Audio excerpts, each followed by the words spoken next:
international support to rescue him even at the last minute?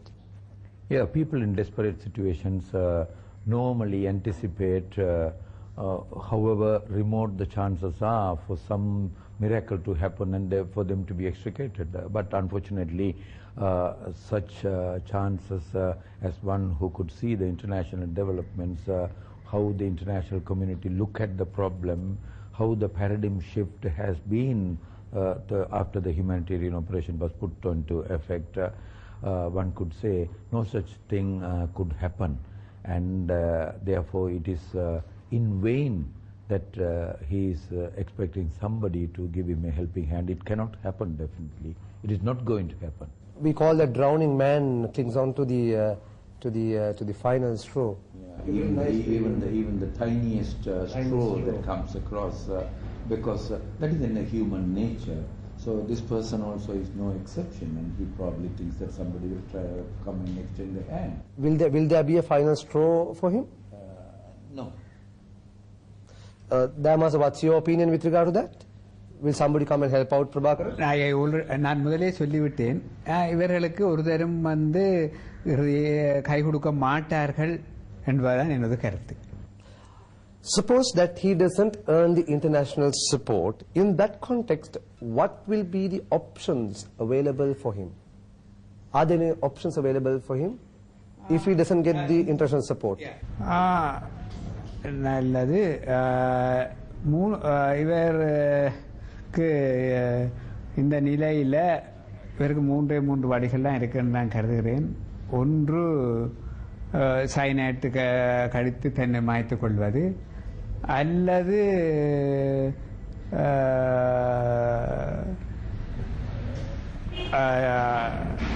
ஆயுதத்தை வைத்துட்டு surrender பண்ணிக்கொள்வது, அல்லது இந்த தமிழ் மக்களை இவ்வளவு பாதாள நிலைக்கு கொண்டு போட்டு வேறு எங்காவது தப்பி ஓடுவதுதான் வேறுக்குரிய மூன்று தெரிவாக இருக்கும் என்று நான் கருதுகிறேன். As the remaining cadres and the civilians are rejecting and isolating Prabhakaran, what is the best solution left for these frustrated cadres and the suffering civilians? அங்கே தங்கி இருக்கின்ற மூத்த உறுப்பினர்கள், எஞ்சிய உறுப்பினர்கள், அவர்களுக்கு நான் சொல்லக்கூடிய நாங்கள் இங்கே வந்து ஒரு பிரச்சனை இல்லாமல் நாங்கள் இங்கே இருக்கின்றோம். அதேபோது அவர்களையும் தங்களுடைய ஆயுதங்களை வைத்துவிட்டு இராணுவ கட்டுப்பாட்டுக்கு வர வேண்டும் என்பதுதான் எனது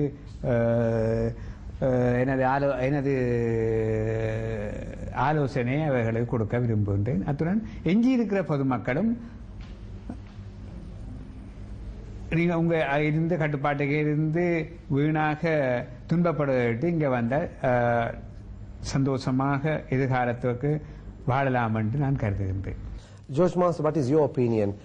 What can best work for the remaining Tiger cadres and the civilians who have been held captive, held hostage by the LTTE in the remaining Tiger-held areas? What's the best solution available for them? As far as the Tiger cadres are concerned, there is a special message given by His Excellency the President that they lay down their arms, surrender, they'll be treated in the appropriate manner. That's a clear message, very explicit message. So as Tiger cadres, they have to take that message seriously and also see what has happened to those cadres who have already left and in the hands of the military personnel, whether how they are treated and all that, so they can weigh these things and then make a decision to immediately renounce violence, throw away their arms, leave the leader, and then come to military controlled areas. For the rest of the people, here let us not forget that displacement for anybody from the natural habitat is not a pleasant thing. Anybody for that matter, whether one lives in Horana, Matara, Attakalampanna or Karavetti or Nirveli or wherever, a person doesn't like to get shifted from his or her natural habitat. That is a natural human tendency. Unfortunately, things have been moving in a direction where people had to move from their natural habitats for reasons of security. That's a very unpleasant situation, but anyway, to safeguard their lives and give time for the government to clear the area and provide them the chance of resettlement and rehabilitation in a more conducive environment. For that purpose, the rest of the population, you know, when I say it, I am telling it with a lot of responsibility as a senior citizen. I know the conditions of older generation people who are sick, who cannot move from place to place. It's a very difficult situation for them to move from that area and walk into the military occupied areas. It is very difficult, but however, it has become an absolute necessity today, because that area has to be cleared by the government forces. That has to be done, and therefore the rest of the population also must find their way into areas under government control, and thereafter think about the resettlement. In that context, do you agree that the government of Sri Lanka is taking due care in ensuring that the Tamils who are captured by the LTTE, who are detained by the LTTE, are safely taken away? Otherwise, the government would have, with this massive military strength, would have finished its war overnight. But we have, government has, is continuing to have its patience because it wants to ensure that the civilians are not damaged. I have heard these sentiments being expressed by many civilians during the last few days, when people were observing that it was very much easier according to their calculation. You know, they calculated from the day the humanitarian operation started from MENA and see the progress so they can judge. To take Mathalan, Pokkanai, Valer Madam and Mullivaikal, the military wouldn't need even 1 day. You know, it could have been completed in a few hours' time. But the fine sentiment that I observed was, no, the military doesn't want to hurt the civilians.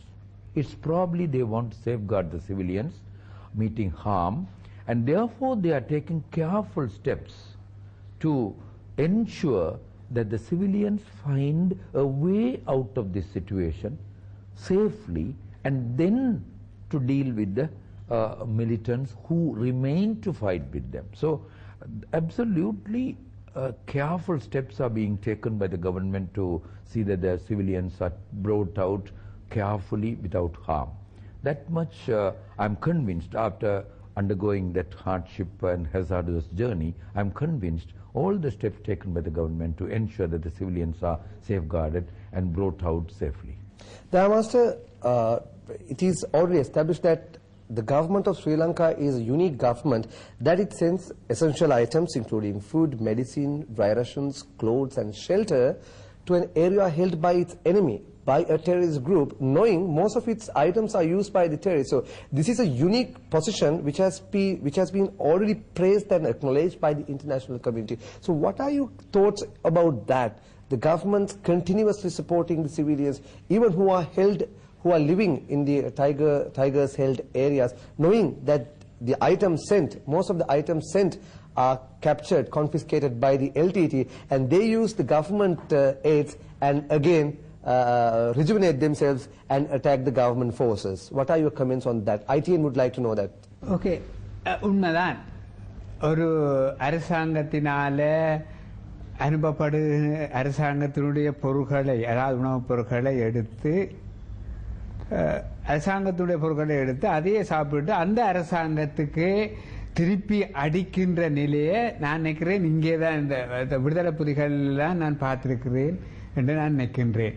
இந்த நிலையை நான் இந்த நிலையை இங்கே அதிகமாக இந்த இப்படியான நிலைப்பாடு ஒன்றை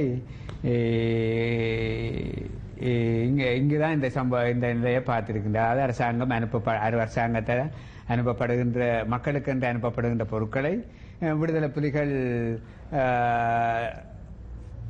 எடுத்து பயன்படுத்தி விட்டு பின்பு அதை சாப்பிட்டு விட்டு அவர்களுக்கு அந்த அரசாங்கத்துக்கு திருப்பி அடிக்கும் நிலைமை காணப்படுகின்றது. George Master, LTTE systematically use its propagandism to get the support of the Tamil diaspora. They have ensured that the international Tamil people are kept at a distance, kept 1,000 miles away from the ground reality.